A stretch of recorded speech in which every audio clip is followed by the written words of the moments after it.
So it is another episode about crack cycles. If you're brand new here, my name's Paul. This is my YouTube channel. It's about older Harleys. For the most part, we're like Evo engine and earlier, and an Evo bike is what's on the channel today. This is actually the second intro I've filmed for this video, because the first intro was going to be something along the lines of, I'll show you how to take an Evo bike that won't idle and make it idle. Which I do in this video. We do end up with a bike that will actually idle, but there's some more problems than this customer thought with this motorcycle, and I'll kind of show y'all some of that in this video, and we'll talk about, you know, I guess a little bit more troubleshooting beyond just checking for a carburetor, an intake leak, an exhaust leak, because that is some stuff we check in this video too. So without any further ado, let's jump into it. This will be how to take an Evo Big Twin that doesn't idle, how to get it to idle, and also how to uncover some other stuff that's really quite a problem. Hope you all enjoy. Alright, so this is what we're working with. This is a 1997 Roadking. Ignore my ducks and chickens in the background. This was dropped off with me a few days ago by a customer. I'm just now getting to it, and basically what we've got going on here is something that's, you know, pretty typical of a late 80s to mid 90s bike. Evo Big Twin. A lot of what you see on this episode is still going to apply to twin cams, so all the way up until late 90s, and then of course we have the ubiquitous CV carburetor hiding there behind the air cleaner. And this is a pretty nice bike. The customer just bought it, I think he said, and his complaint essentially is that he can crank this thing up and it will run, but it will not idle on its own, and he has to essentially just keep twisting the throttle and twisting the throttle to keep this thing running. Throttle cable doesn't seem like it wants to return, actually. I haven't touched this bike at all other than to help him push it back here, so everything that y'all see me discover and learn today will be sort of as I'm discovering it. So the first place I'm going to start is just coming around here to the other side of the bike, and you'll note that there's no horn. The horn's missing, which isn't a big deal. I don't have a horn on either of my bikes, but more importantly, the choke cable isn't connected either. Really though, the choke on one of these bikes you usually only need for the first few seconds of it running. You leave the full choke on for 2 or 3 seconds, knock it down to like half choke for a minute or two, and then knock the choke all the way off. But this guy says that he has to run with the throttle, you know, whacking the throttle for like as long as 15 minutes. And he thinks that the carburetor needs to be rebuilt, so I quoted him on rebuilding a carburetor and also resealing the intake manifold. I would not be surprised if this bike needs an intake reseal. So I'm going to put the camera on the tripod. It's a nice day outside. We're going to spend a little bit of time troubleshooting outside before I put it into the shop. I need to find a battery for this. There's no battery in this bike right this minute. He said that the battery that was in it was like constantly going dead, so he went to get a new battery. He's supposed to bring me another one sometime today, but I'll just throw one of my batteries in it for now. Okay, so you can see under here, I put the choke back up into this bracket, and it is functional. It does come out and stays out, which is a very common thing on these CV chokes. A lot of times that cable breaks, either the plastic tension knob breaks or where the nut screws onto the plastic threads on the back will break. Very common on these. All you're going to see me do is start this thing up, and here's a can of starting fluid, and I'm going to just gently, if it does start and it'll stay running on its own with choke out, gently spray a little starting fluid in around here. You'll watch me do it on the back sides of those intakes and see, does the engine go up or go down, the engine RPM increase or decrease when you introduce an external fuel source.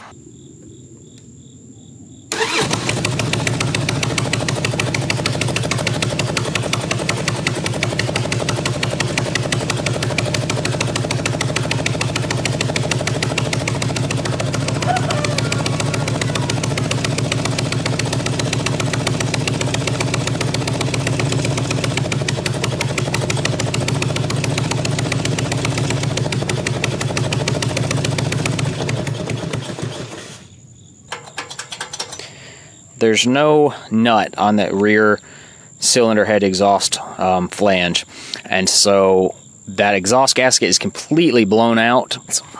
So that's probably not helping the situation here too. It sounds terrible. It's not good for the engine. We probably are sucking some air in there too.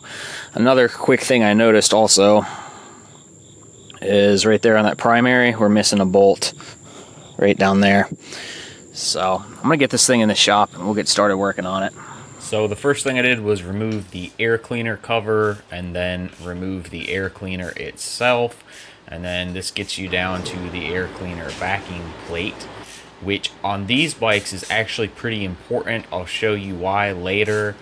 The air cleaner backing plate is basically what holds the carburetor up, and so the carburetor needs to be in line in the same plane with the cylinder heads. Carburetor comes off and then we can get to the intake manifold.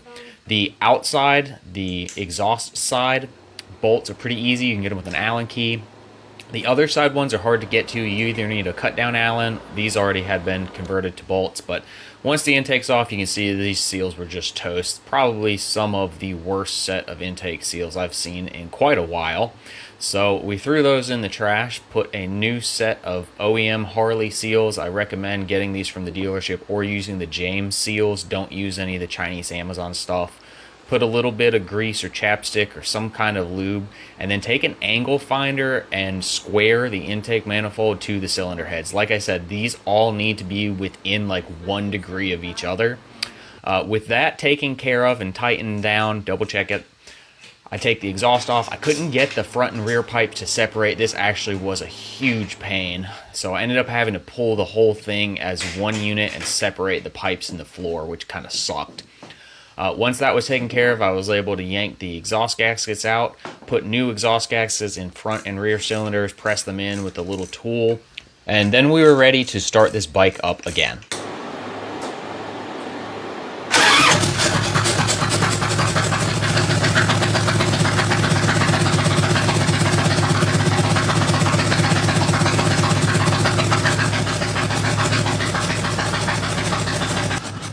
So you can hear that the bike's running, but something doesn't sound right to me, so I've got my can of starting fluid again. I'm gonna go double check the intake, which seems fine. And then after doing that, I walk around to the other side and start spraying the head gasket joint. This wasn't fine.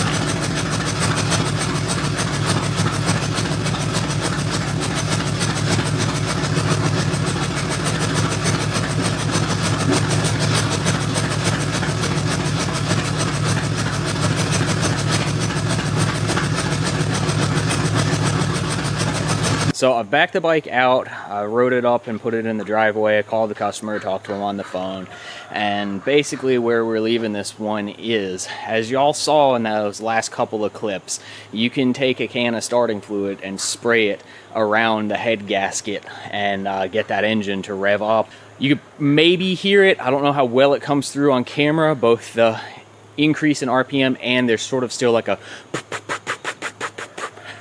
sound going on from this bike while it was running, and that was really hard to hear with that massive exhaust leak. I was suspicious of it, but I was like, let's fix the low-hanging fruit, right? We know this thing has a massive exhaust leak. The gasket's completely blown out. One of the nuts was missing, so let's fix that first and go from there. And basically that got us to a point where the bike would kind of sort of try and idle. You still had to have the choke pulled out just a teeny tiny bit. And after playing with the idle speed screw and idle mixture screw a little bit, we got a bike that would idle, but something just still wasn't right. So this bike needs a head gasket. Really, it probably needs a top end rebuild. It's got like 55,000 miles on it. Base gaskets are leaking, and it also has some pretty bad noise coming from the primary. There's like a chain slap, grinding, rattle sort of going on. And I called the customer, told him all of this. I'm like, hey dude, I got this bike to sort of idle. This is what I've done. This is everything I've fixed. Here's where we're at. What do you want to do? And he was like, man, I'm just going to have to sell this thing. He just bought it. He's a young guy. I think he said he's like 21 years old. Didn't really know a whole lot when he went to go look at this bike. And I guess basically he's just like, I'm going to cut my losses and get out from under it. So I can't really blame him too badly on that. Yeah, so I realize this has kind of been like a rambling episode. This hasn't really been straightforward, cut and dry. This is what's broken, this is the diagnosis, this is the repair. But oftentimes that's life with these older Harleys, especially when you're working on stuff for other people that you have no history on, you don't know what's been done to it. And a lot of times people bring me bikes that they've just bought. They just bought the bike and they're like, hey, it needs X, Y, and Z. And then you go through it and then you find it also needs A, B, and C. And that's not too unusual on a bike that's, you know, basically 25, 30, 40, 50 years old. So, yeah, I'm going to wrap this one up here. This has been a pretty long outro. I hope you all have enjoyed watching this. Thanks for everybody who watches the channel. See you on the next one. Bye.